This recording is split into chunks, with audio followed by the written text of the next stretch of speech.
Okay, picture this. You wake up, it's 6 a.m. sharp, it's freezing cold outside, gray skies, absolute misery. And on the radio, Sonny and Cher are belting out, "I got you, babe." Mm-hmm. So you drag yourself through the day, you go to sleep, and then you wake up. And it's 6 a.m., it's freezing. And Sonny and Cher are starting all over again. Now, imagine that happening, well, every single day for decades. It's the definition of stagnation. I mean, absolute stillness. Right. Now, take that feeling and just flip it completely upside down. Imagine moving so fast that the rest of the world looks like a statue.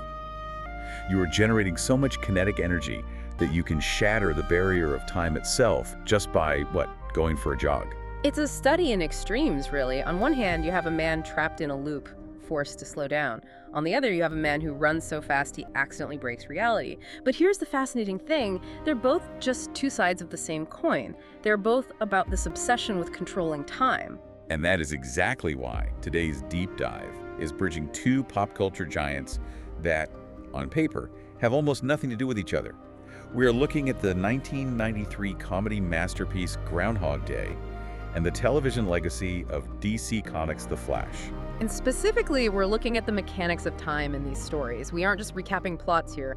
We want to understand how a time loop went from a plot device to an actual dictionary definition, and how a $100,000 latex suit from 1990 changed the way we look at superheroes forever. We have a massive stack of notes here, production histories, cast interviews, even some weird math about how long Bill Murray was actually stuck in that town.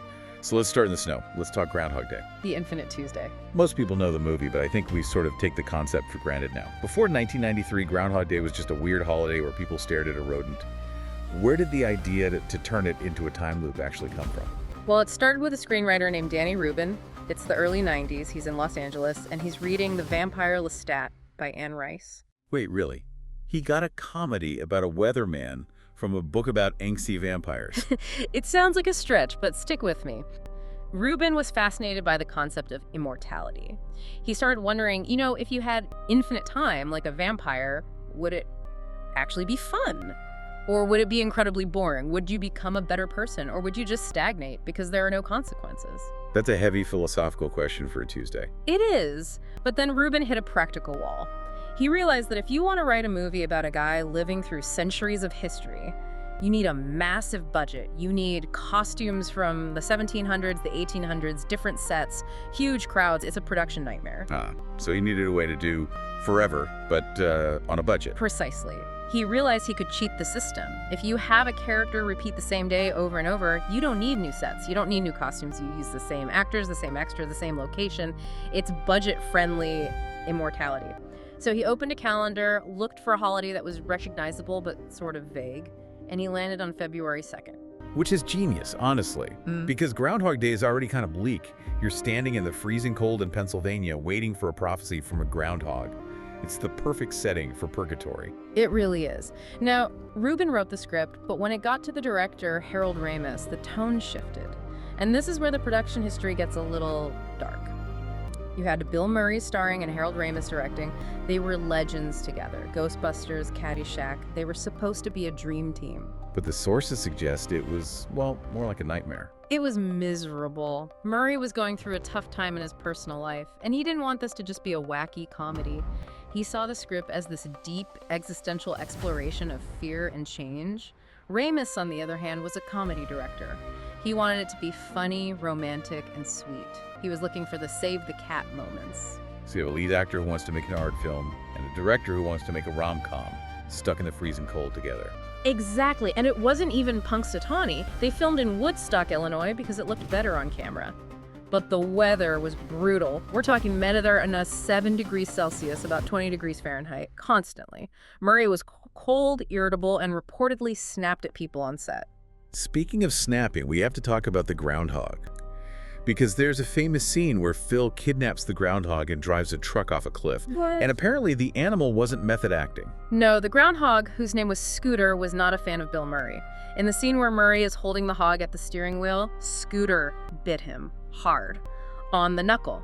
Ouch. It broke the skin. Murray had to get medical attention. But here's the kicker. They had to do another take. So they patch Bill up. He gets back in the truck, grabs the hog, and chomp. No way. Exact same hand. Exact same knuckle. At that point, it's not filmmaking anymore. It's interspecies warfare. That feels like a metaphor for the whole movie, just reliving the same pain in the same spot over and over. But the tension between Murray and Ramis wasn't just on set, right? It had lasting consequences. It did. It destroyed their friendship. After the movie wrapped, Bill Murray stopped speaking to Harold Ramis. They barely communicated for nearly 20 years. They only reconciled shortly before Ramis passed away in 2014. It's tragic, but critics argue that this tension, Murray's genuine grumpiness clashing with Ramis's optimism, is exactly why the movie works. Phil Connors is mean. He is cynical. Murray didn't have to fake that frustration. It definitely bleeds through the screen. But let's get to the big nerdy question, the math. How long was Phil actually stuck there? Because in the movie, it feels like maybe a year, he learns some stuff, he falls in love, but when you actually break it down, The math is terrifying. Originally, Ramis said offhand it was about 10 years, but later he revised that significantly.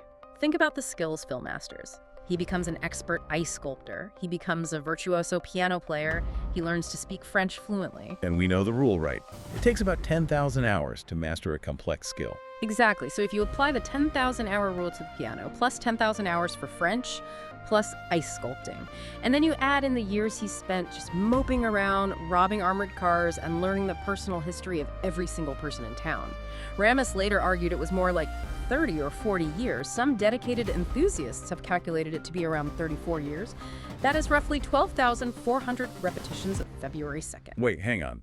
34 years. That stops being a comedy. If I spent 3 decades in a bed and breakfast in Woodstock, Illinois, eating the same oatmeal, I wouldn't learn piano. I would lose my mind. Are we sure Ramis wasn't just messing with us? I think he was serious about the weight of it. If Phil changed his entire personality in, 2 weeks? It would feel cheap. To go from a narcissistic jerk to a genuinely good person requires a complete dismantling of the self. He had to be broken down. Which explains why religious scholars love this movie so much. Oh, it's huge in theological circles. Buddhists see Phil as a bodhisattva, someone who refuses to enter nirvana until he has helped others. He's stuck in samsara, the cycle of rebirth. Jewish scholars see the concept of mitzvah, doing good deeds, not for reward, but because it's your duty. And the key is that he tries the selfish row first. He uses the time loop for money, for sex, to manipulate Rita. And it never works. That's the lesson. He only escapes the loop when he stops trying to use time and starts serving it. He saves the kid falling from the tree, fixes the flat tire, learns piano just for the beauty of music. He stops trying to be a god and starts being a neighbor. So Phil Connors is stuck because he refuses to change until he has no choice. Now, let's pivot. Let's talk about a character who changes too fast for the world to keep up, but faces that same isolation. We are heading to Central City. The Scarlet Speedster. The Flash. But we aren't starting with the modern movies or the recent cartoons. We have to go back to 1990. CBS. Yeah. Thursday nights. If you were a kid then, this show was a revelation. It was huge. You have to remember the context. In 1990, superheroes on TV usually looked like people in cheap spandex pajamas, but Tim Burton's Batman had just come out in 1989, and it changed the aesthetic. It proved you could do dark, cinematic, rubbery realism. And the producers of the 1990 Flash series, Danny Bilson and Paul DeMeo, they wanted that movie quality for TV. Which brings us to the suit. The suit is legendary. It was designed by Dave Stevens and built by Stan Winston Studios, the same people who did the Terminator and the dinosaurs in Jurassic Park. Oh. And it cost $100,000 to make. $100,000 for a TV costume in 1990 money. That is insane. It was an investment in a new kind of visual language. Yeah. They couldn't just put John Wesley Shipp, the actor playing Barry Allen, in red tights. They built a sculpted latex muscle suit. It was layers of foam rubber glued onto a unitard. It created this hyper-real comic book anatomy that nobody had seen on television before. It looked incredible, but I've heard it was absolute torture to wear. Oh, it was a rubber oven. Shipp was encased in foam latex under studio lights. He would sweat so much that they actually had to build a water cooling system into the undergarment, like race car drivers wear, just to keep his body temperature from reaching dangerous levels. So while Phil Connors is freezing in Illinois, John Wesley Shipp is boiling in Hollywood. Precisely. But that suit set the standard. Every molded superhero suit you see in the MCU or the DCEU today, where the muscles are built into the costume, traces its lineage back to that $100,000 experiment. And even though it was an action show, they were already playing with time. They were. There's an episode called Fast Forward where Barry is thrown 10 years into the future to the distant futuristic year of 2001. Spooky. And in that timeline, his identity is exposed and the villain, Nicholas Pike, rules Central City. It's a classic dystopian future. So even then, the writers understood that if you move at the speed of light, you eventually break the timeline. Now, usually, when a show gets rebooted, the old version is just thrown in the trash. But when the CW launched the new Flash series in 2014 with Grant Gustin, they did something that I think is brilliant. They didn't ignore the 1990 show, they weaponized it. This is the tale of two Barrys, and it's a masterclass in respecting legacy. First, let's talk about the difference in the job. Grant Gustin wasn't wearing a 50-pound rubber suit. His speed was mostly CGI. Right. Gustin talks about doing plate shots. Could you break down what that actually means for the listener? Sure.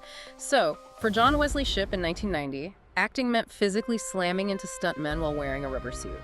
For Grant Gustin, plate shots meant the camera crew would film an empty street, the plate. Then they would film Grant running on a treadmill in front of green screen. Or he'd have to act terrified of a monster that just wasn't there. He's acting in a void. It's a totally different mental exercise. It sounds lonely. Kind of like being stuck in a time loop, almost. It is. But the 2014 show brought the history back. They cast John Wesley Shipp as Henry Allen, Barry's dad. Which is sweet, the old Flash fathering the new Flash. But then they went full multiverse. This is my favorite part. The Elseworlds crossover. Yes. They revealed that the 1990 TV show wasn't just an old show. It was an alternate dimension. It took place on Earth 90. And in the crossover, John Wesley Shipp puts the suit back on. Well, a new version of the suit that hopefully had better ventilation. Hopefully. But seeing him standing there as his Barry Allen validated the entire 1990 series. It told the fans the time you spent watching that show mattered. It's real. And the detail that blows my mind involves Mark Hamill. Ah, the Trickster. Mark Hamill played the villain, the Trickster, in the 1990 show. He returned to play the same character in the 2014 show. But get this. When the police in the 2014 show are looking at the Trickster's old files, the evidence photos are actual screenshots from the 1990 TV series. That's such a cool layer of detail. It literally folds the production history into the plot. It does. But here's where we need to connect it back to Groundhog Day. Because the 2014 Flash show didn't just have Easter eggs, it dealt with the same philosophical problem as Phil Connors. The problem of the do-over. Right, because Barry can time travel. If something bad happens, he can just run back and fix it. Exactly. But look at the consequences. In Groundhog Day, Phil learns that he can't force the outcome he wants. He has to accept the day. In The Flash, specifically the Flashpoint storyline, Barry refuses to accept the day. He runs back in time to save his mother from being murdered. Which sounds like a noble thing to do. It is noble, but it's catastrophic. By saving his mom, he ripples the timeline. He creates a world where his friends are miserable, wars are starting, and he loses his powers. So Phil Connors saves himself by accepting that he can't change the past or the present loop. Barry Allen almost destroys the world by trying to force a change to the past. That's the critical distinction. Phil learns to yield. Barry tries to fight, and the show constantly punishes Barry for it. We see it with his daughter Nora, who comes from the future. She tries to fix things, and she ends up being erased from existence. It's a much darker take on the time loop. In Groundhog Day, the loop is a school. In The Flash, the loop is a prison.